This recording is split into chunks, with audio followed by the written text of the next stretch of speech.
नमस्कार, मैं हूं सत्यपाल और आप देख रहे हैं CWB हिंदी न्यूज। शक संवत 1947 विक्रम संवत 2082 आज आषाढ़ मास के कृष्ण पक्ष की सप्तमी तिथि और दिन बुधवार है। तदनुसार अंग्रेजी तारीख 18 जून सन 2025 सप्तमी तिथि दोपहर 1:35 तक रहेगी। उसके बाद अष्टमी तिथि प्रारंभ हो जाएगी। सबसे पहले आज की सुर्खियां। हरियाणा में स्कूली विद्यार्थियों के लिए जरूरी खबर सामने। गर्मी की छुट्टियों में भी जाना होगा स्कूल, बताएंगे पूरी अपडेट। हरियाणा में 5600 कांस्टेबल भर्ती रद्द, दूसरे एग्जाम को लेकर भी बढ़ी चिंता। 9 अगस्त को मनाया जाएगा रक्षाबंधन का पावन पर्व। इस शुभ मुहूर्त पर बहनें बांधें रक्षा सूत्र। हरियाणा सरकार ने भ्रष्टाचारियों की 3 कैटेगरी बनाई। इससे भ्रष्ट रेवेन्यू अफसरों की गिनती बढ़कर 129 पहुंची। जबरन रिटायर भी किया जा सकता है। अजय चौटाला ने एक दिन के लिए मांगी सीएम कुर्सी, बोले डमी मुख्यमंत्री के कारण प्रदेश की बुरी हालत, भर्ती एजेंसियां भ्रष्टाचार का अड्डा बनी। हरियाणा आ सकते हैं PM Narendra Modi, Aravalli green project का करेंगे शुभारंभ। हरियाणा में वितरित होंगे 12वीं के प्रमाण पत्र। कल यानी 19 जून को डीईओ कार्यालय में भेजेंगे। प्राइवेट छात्रों के डाक से भेजे जाएंगे। एआई की मदद से तैयार होंगे एसएससी के क्वेश्चन पेपर। 15 मिनट पहले ही फाइनल होंगे सवाल, लीक प्रूफ होगा exam. IBPS revised exam calendar जारी। पीओ, एसओ, आरआरबी भर्ती परीक्षाओं की डेट्स बदली। 17 अगस्त से शुरू होंगे एग्जाम। G7 समिट में मोदी बोले भारत कनाडा के संबंध काफी महत्वपूर्ण। 10 साल बाद यहां आया। भारत कनाडा में हाई कमिश्नर बहाल करने पर बनी सहमति। और राजस्थान उत्तर प्रदेश में एंट्री कर सकता है मानसून। झारखंड बंगाल में भारी बारिश की चेतावनी। और अब खबरें विस्तार से। हरियाणा में बारिश का दौर शुरू हो चुका है, जो लगातार 19 जून तक चलेगा। 19 से हरियाणा में प्री मानसूनी हवाएं एक्टिव हो जाएंगी। आगामी दिनों में हरियाणा के उत्तर पूर्वी इलाकों में अधिक बारिश देखने को मिल सकती है। मौसम विभाग के अनुसार आज प्रदेश के उत्तर पूर्वी के इलाकों में 50% तक बारिश हो सकती है। मौसम विभाग की ओर से पंचकुला, यमुनानगर, अंबाला, करनाल, कैथल, पानीपत, सोनीपत, झज्जर, रोहतक, महेंद्रगढ़, रेवाड़ी, गुरुग्राम, फरीदाबाद और पलवल में येलो अलर्ट जारी किया गया है। यहाँ बारिश के साथ साथ 40 किलोमीटर प्रति घंटे की रफ्तार से हवाएं भी चल सकती है। इससे पहले मंगलवार को 14 जिलों में बारिश देखने को मिली। हिसार में सबसे अधिक 92.8 मिलीमीटर बारिश का रिकॉर्ड रहा। तो वहीं रेवाड़ी में 74.5 mm, महेंद्रगढ़ में 43.8 mm, मेवात में 30 mm और गुरुग्राम में 26.7 mm और भिवानी में 24 mm बारिश दर्ज की गई। महेंद्रगढ़ के नारुल में बारिश का पानी घरों और बाजारों की कई दुकानों में घुस गया। यहाँ पर बाइकें भी पानी में डूबती हुई नजर आई। मौसम विभाग के मुताबिक 20 जून के बाद कभी भी प्रदेश में मानसून की एंट्री हो सकती है। हालांकि हरियाणा में मानसून 29 जून को एंट्री करता है, मगर संभावना है कि मानसून 4 से 5 दिन पहले एंट्री कर सकता है। कल यानी 19 जून को अंबाला, पंचकुला और यमुनानगर में 75 से लेकर 100% तक बारिश की संभावना बन रही है। Jamia Millia Islamia department of environment science university नई दिल्ली ने लैब अटेंडेंट, सह फील्ड असिस्टेंट पदों पर भर्ती के लिए आवेदन आमंत्रित किए हैं। जो भी इन पदों के लिए इच्छुक हैं वे अपने आवेदन भेज सकते हैं। महिला व पुरुष दोनों वर्गों के उम्मीदवार अपने आवेदन भेज सकते हैं। जो भी उम्मीदवार इन पदों पर भर्ती के लिए इच्छुक हैं वे अपने आवेदन ईमेल के जरिए भेजें। आवेदक विज्ञान सहित 12वीं पास होने चाहिए। किसी भी वर्ग के उम्मीदवारों को कोई भी आवेदन शुल्क जमा नहीं करना होगा। न्यूनतम आयु 18 वर्ष और अधिकतम आयु 30 वर्ष होनी चाहिए। आवेदन करने की आखिरी तिथि 25 जून है। सैलरी 18,000 रुपये पर मंथ मिलेगी।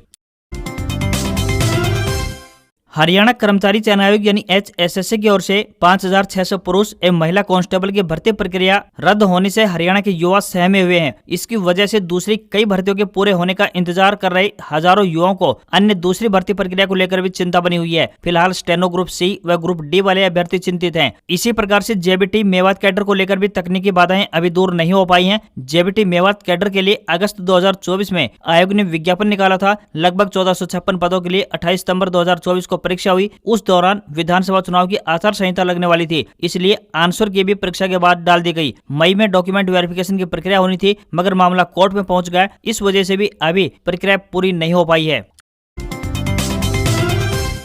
हरियाणा के स्कूली विद्यार्थियों के लिए एक अहम खबर सामने आई है। प्रदेश के सभी सरकारी स्कूल यानी गवर्नमेंट स्कूल 21 जून को अंतर्राष्ट्रीय योग दिवस के अवसर पर खुले रहेंगे। इस दौरान एक पृथ्वी एक स्वास्थ्य के लिए योग थीम पर विशेष कार्यक्रम का आयोजन किया जाएगा। इसमें छात्र, शिक्षक और अभिभावक मिलकर योगाभ्यास करेंगे। इस विषय में शिक्षा निदेशालय द्वारा विस्तृत दिशा निर्देश जारी कर दिए गए हैं। इस आयोजन के बाद शिक्षा अधिकारियों को भाग लेने वाले अभ्यर्थियों की रिपोर्ट तैयार कर जिला शिक्षा अधिकारियों को 24 जून तक पोर्टल पर साझा करनी होगी। इस रिपोर्ट में स्पष्ट करना होगा कि कितने पीएमसी स्कूल और अन्य सरकारी स्कूलों के विद्यार्थियों और शिक्षकों ने भागीदारी की। कार्यक्रम की सफलता की जिम्मेदारी संबंधित स्कूलों के प्रधानाचार्य और योग क्लब की होगी।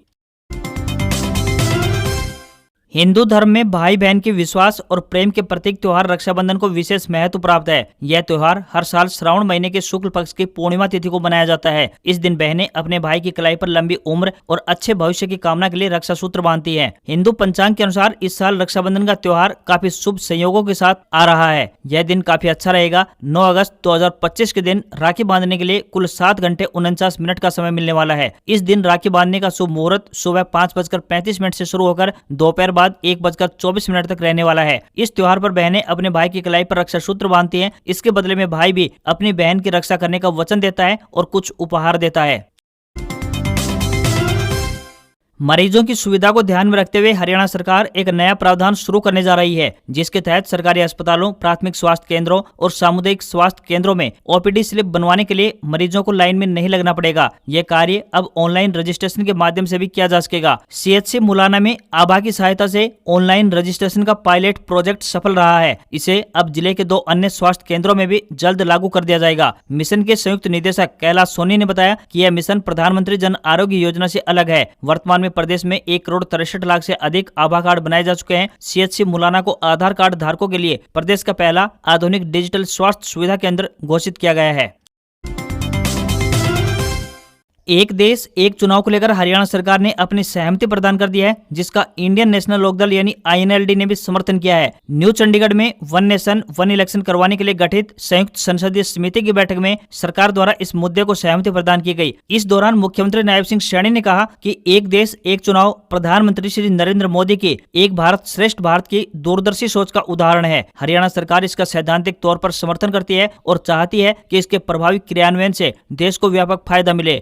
मुख्यमंत्री सैनी ने कहा कि इस नियम के लागू होने से लोकतंत्र में काफी सुधार होगा। बार बार चुनाव होने से विकास कार्य में बाधा आती है, साथ ही आम जनता पर भी इसका प्रभाव पड़ता है। चुनाव के दौरान प्रशासनिक मशीनरी व्यस्त हो जाती है, जिससे लोगों को परेशानी झेलनी पड़ती है। बार बार चुनाव होने से मतदाताओं का रुझान भी कम होता है और मतदान प्रतिशत पर प्रभाव पड़ता है। यदि 5 सालों में एक बार चुनाव होंगे तो मतदाताओं में नया जोश देखने को मिलेगा। इससे जनता की लोकतंत्र में भागीदारी बढ़ेगी। वन नेशन वन इलेक्शन से लोकसभा और विधानसभा चुनाव एक साथ करवाना संभव हो पाएगा।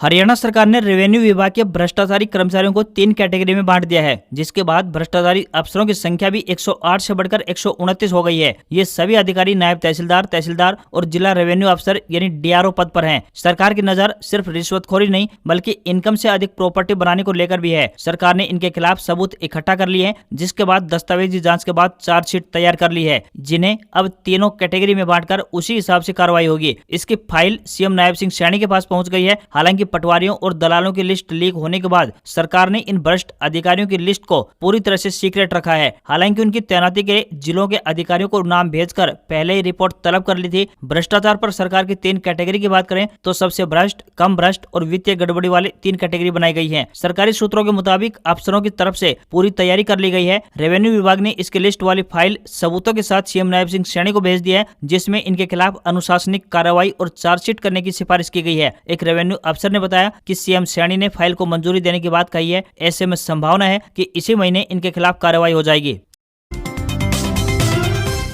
हरियाणा प्रदेश में कानून व्यवस्था, CET पेपर, HAU में छात्रों की बर्बरतापूर्वक पिटाई और HPSC में हो रही धांधली जैसे मुद्दों को लेकर INLD राष्ट्रीय अध्यक्ष अभय सिंह चौटाला सूबे की सरकार पर जमकर बरसे। अभय चौटाला ने कहा कि मुख्यमंत्री ने बड़े दावे के साथ कहा है कि उन्होंने बिना पर्ची बिना खर्चे के रोजगार दिया है, लेकिन सच्चाई यह है कि 100 में से 80 पोस्ट पर बाहरी लोगों को भर्ती किया। वहीं CET पेपर देने के लिए सरल पोर्टल बना रखा है, जिसे जानबूझकर ठप रखा गया, जिसके कारण लाखों बच्चे आवेदन करने से वंचित हो गए हैं। CET के लिए आवेदन करने के लिए 15 दिनों का समय और बढ़ाना चाहिए। अभय चौटाला ने कहा कि मुझे एक दिन मुख्यमंत्री की कुर्सी देकर देखो, सारे के सारे बदमाश एक दिन में प्रदेश छोड़कर भाग जाएंगे। हमारा भी राज था, चाहे कितना भी बड़ा अपराधी था, हमारी सरकार ने उसको जेल में डाला। उन्होंने कहा कि थोड़े दिनों में पत्रकारों को भी खबर छापने पर गैंगस्टरों के फोन आएंगे। प्रदेश की बुरी हालत डमी चीफ मिनिस्टर की वजह से है। छोटी से छोटी बात को लेकर बाहरी लोगों से परमिशन लेनी पड़ती है। प्रधानमंत्री नरेंद्र मोदी एक बार फिर से हरियाणा आ सकते हैं। इस बार इसकी वजह बनेगा हरियाणा का अरावली ग्रीन प्रोजेक्ट। हरियाणा के पर्यावरण, वन एवं वन्य जीव मंत्री राव नरवीर सिंह ने जानकारी दी कि हरियाणा सरकार द्वारा अरावली क्षेत्र में एक महत्वाकांक्षी जंगल सफारी परियोजना और अरावली ग्रीन वॉल प्रोजेक्ट की रूपरेखा तैयार की गई है। इस परियोजना का उद्देश्य न केवल इको टूरिज्म को बढ़ावा देना है, बल्कि जैव विविधता, वन्य जीव संरक्षण और स्थानीय लोगों को रोजगार के अवसर प्रदान करना भी है। मंत्री राव नरवीर सिंह ने बताया कि अरावली भारत की सबसे प्राचीन पर्वत श्रृंखला है, जो हरियाणा, राजस्थान, गुजरात और दिल्ली सहित 4 राज्यों में फैली हुई है और 1.15 मिलियन हेक्टेयर क्षेत्र को कवर करती है। केंद्र सरकार ने हरियाणा को अरावली ग्रीन वॉल प्रोजेक्ट और जंगल सफारी का दायित्व सौंपा है, जो पर्यावरणीय दृष्टिकोण से एक मील का पत्थर साबित होगा। हरियाणा सरकार का लक्ष्य है कि इस मेगा प्रोजेक्ट का शुभारंभ प्रधानमंत्री श्री नरेंद्र मोदी के कर कमलों से कराया जाए। अरावली ग्रीन वॉल परियोजना के माध्यम से स्वदेशी प्रजातियों का वनरोपण, मृदा स्वास्थ्य में सुधार, भूजल पुनर्भरण और जैव विविधता को संरक्षित किया जाएगा। इससे न केवल हरियाणा के पर्यावरण को बल मिलेगा, बल्कि स्थानीय युवाओं को वन मित्र के रूप में तथा हरित रोजगार के अवसर सृजित होंगे। भिवानी में स्थित हरियाणा विद्यालय शिक्षा बोर्ड द्वारा सीनियर सेकेंडरी यानी 12वीं वार्षिक परीक्षा मार्च 2025 के विद्यार्थियों के प्रमाण पत्रों का विवरण 19 जून यानी कल से शुरू होगा। बोर्ड अध्यक्ष प्रोफेसर डॉक्टर पवन कुमार, उपाध्यक्ष सतीश कुमार एवं सचिव डॉक्टर मुनीश नागपाल ने बताया कि सभी विद्यालयों, गुरुकुलों और विद्यापीठों के परीक्षार्थियों के प्रमाण पत्र, कंपार्टमेंट, अनुत्तीर्ण कार्ड एवं माइग्रेशन प्रमाण पत्र प्रदेश के सभी जिला शिक्षा अधिकारी कार्यालयों पर भेजे जा रहे हैं। विद्यालय प्रमुख या फिर उनके द्वारा अधिकृत अध्यापक या प्राध्यापक 19 जून को सुबह 11 बजे से लेकर शाम 5 बजे तक तथा 20 जून को सुबह 9 बजे से लेकर शाम 4 बजे तक अपने संबंधित जिला शिक्षा अधिकारी कार्यालय से दस्तावेज प्राप्त कर सकते हैं। अधिकृत अध्यापक या प्राध्यापक को प्रमाणीकृत पत्र साथ लाना अनिवार्य होगा। यदि कोई विद्यालय इन तिथियों में प्रमाण पत्र प्राप्त नहीं कर पाता है तो 20 जून के बाद बोर्ड मुख्यालय से प्राप्त कर सकता है। भिवानी जिले के लिए प्रमाण पत्र बोर्ड मुख्यालय के कमरा नंबर 98 में वितरित किए जाएंगे। वहीं प्राइवेट परीक्षार्थियों के प्रमाण पत्र पंजीकृत डाक से भेजे जाएंगे।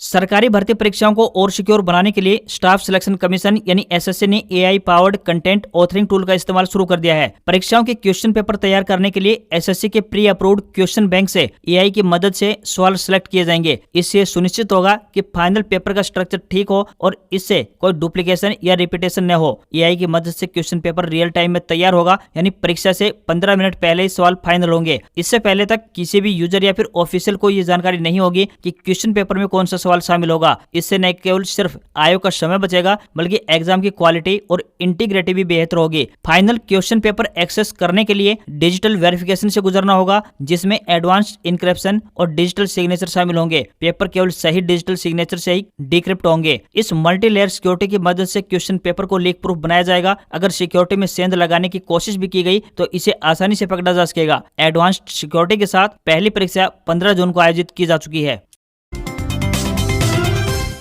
Institute of banking personal selection यानी आईबीपीएस ने 2025-26 भर्ती परीक्षाओं का रिवाइज्ड कैलेंडर जारी कर दिया है। नए कैलेंडर के अनुसार आईबीपीएस पीओ प्रीलिम्स भर्ती परीक्षा 17 अगस्त से शुरू होने जा रही है। वहीं मेंस एग्जाम 12 अक्टूबर को आयोजित किया जाएगा। आईबीपीएस ने आरआरबी, पीओ, एसओ और सीएसए भर्ती परीक्षाओं की डेट्स का रिवाइज्ड कैलेंडर जारी किया है। जो कैंडिडेट्स इन भर्ती परीक्षाओं की तैयारी कर रहे हैं वे ऑफिशियल वेबसाइट ibps.in पर विजिट कर रिवाइज्ड कैलेंडर डाउनलोड कर सकते हैं। भर्ती परीक्षाओं के लिए आवेदन केवल ऑनलाइन होगा और कैंडिडेट्स को प्रीलिम्स और मेंस के लिए एक बार ही रजिस्ट्रेशन करना होगा। सभी परीक्षाओं के लिए डिटेल्ड नोटिफिकेशन ibps.in पर जारी कर दिए जाएंगे।